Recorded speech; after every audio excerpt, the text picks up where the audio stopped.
Funding is provided by New York State Senator Catherine M. Young, representing Western New York's 57th District.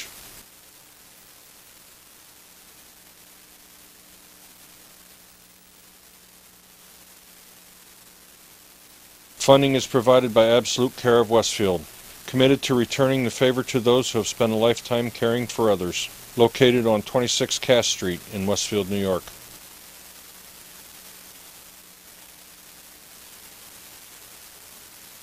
Dave Cass and Rick Newell provide funding on behalf of the Lakeview Hotel and Restaurant at the Docks, located on Water Street near the lake in Mayville.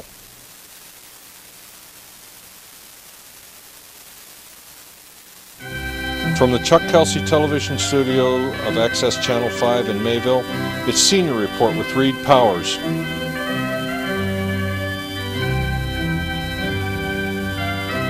Join us live Saturday mornings between 9 and 10 a.m. in Fredonia, Mayville, and Silver Creek.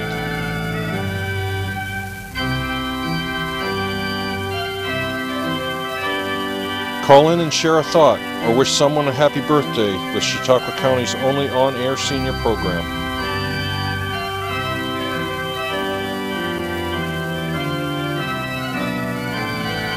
Reed continues in 2010 with another year of interesting guests expressing their viewpoints and informing the community on a variety of subjects.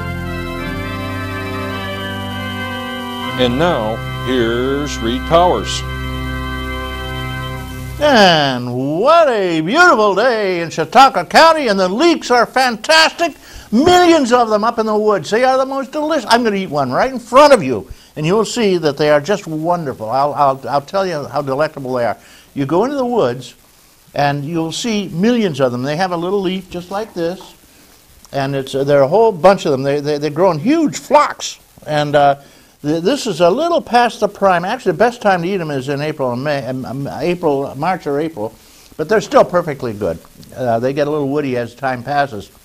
And then you make you throw them in your blender with some garlic. That is actually a wild garlic, incidentally. It's not the leek that you see in the stores with that great big thick root and huge greens and everything.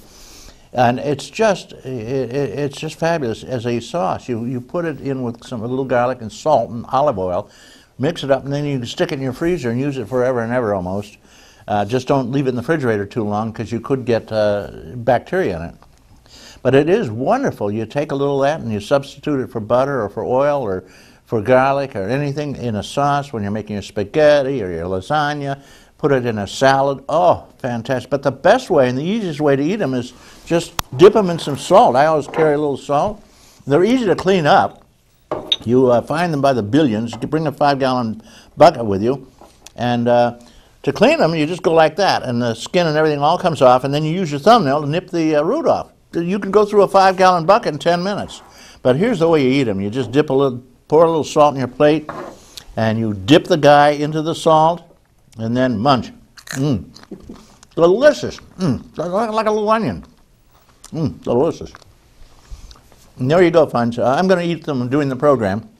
John, I know you want to run. Oh, I can't wait. Okay, we'll let you have it when we're off camera. I love them. And I can go through a whole 5-gallon can all by myself. I mean, that's 100 leeks. All right, enough for the free leeks, which have been,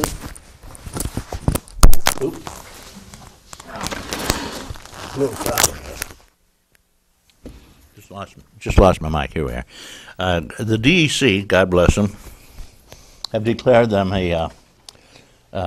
not an endangered species, but there's one above that, a threatened species, which means now of course, the guy who declared it, the DEC guy, has a $5 million apartment overlooking Central Park. And he looked out his window and he said, I don't see any leeks out there. God, they must be endangered.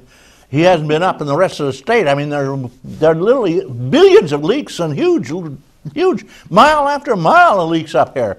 But he declared them endangered, which means now you can't just walk into a patch of leeks and pick one, dig it. You actually dig them up with a shovel. But you've got to ask permission of the owner of the property if you can take some leeks. They're nutty people. The DEC, you know, they once declared horse manure a toxic substance. Yeah, it was down on Long Island. And I've told this story many times, I guess, but I told it last week when we had Kathy Young on. But they declared it they found there's some sort of a bacteria in it that they thought was terrible, and so they forbade anybody to put horse manure on their garden. Now, everybody uses manure on their garden. And so I called a few of my friends. I was broadcasting down there at the time, and we arranged a party with about 6 different channels, television channels, and cameras on the scene. And I called DEC, and first of all, and told them, look, I'm going to violate your regulation now, your new rule. I'm going to put that hazardous substance, horse manure, on my tomatoes publicly, and it'll be on TV. They called back in about 15 minutes and said, we just dropped that ban. You can use more horse manure now. And they ruined our party. But you know, John, I've got John Hamels with us here. He's very entertaining. We're going to have a great program. We're going to tell you about how the school system's falling apart around our ears. But, well, you know it is. I mean, you've seen what's happening to the kids and everything, and the learning, and oh my God, it's a disaster. At any rate, we'll talk more about that. Gloom and doom. And where was I? With the, okay, DEC now.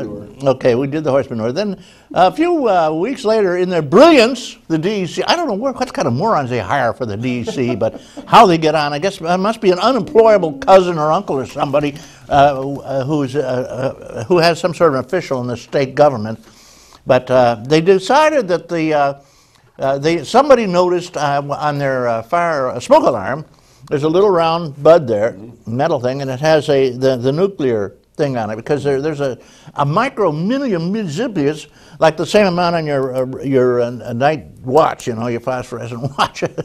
Enough radiation, 1/1,000,000th of the radiation you get from walking around in the sun for 5 minutes. And but it had the nuclear bug on it, so they declared it a nuclear hazard.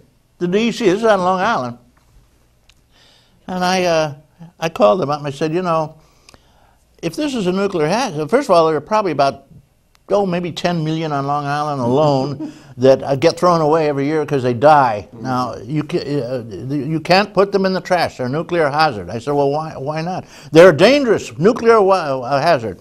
I said, well, now, if the 10 million that go every year on Long Island don't go in the trash, what are you supposed to do with them? I got one here, a dead one. What am I supposed to do with this thing? Well, you do the proper thing.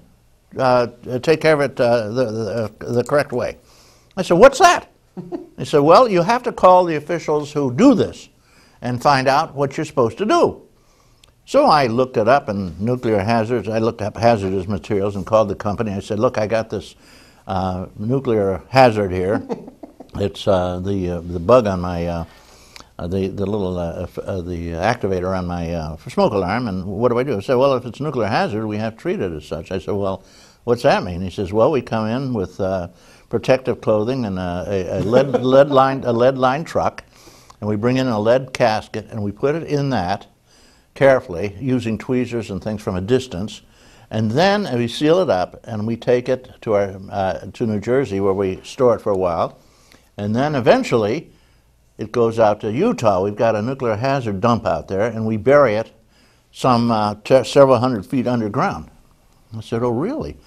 I said, is that the only thing I can do with this? That's what you got to do with it. And I said, well, holy mackerel, since it's a nuclear hazard, I'm in trouble. I said, by the way, what's this cost? He said, well, now this was back 25 years ago. He says, well, it costs about $7,000. I called my friends together for another party and then called DEC again, who's getting used to talking to me, and explained that I'm going to violate the law, and I have a smoke alarm. I'm going to throw it in my trash. Needless to say, 15 minutes later, they called back and said, we've suspended that regulation. However, we do have limits on it. And I said, what's that? You can only put one in the trash at a time. What kind of morons are running DEC, for God's sake? Better they should get some of our local forest rangers or DEC conservation officers up there running it, you know. All right, enough of that.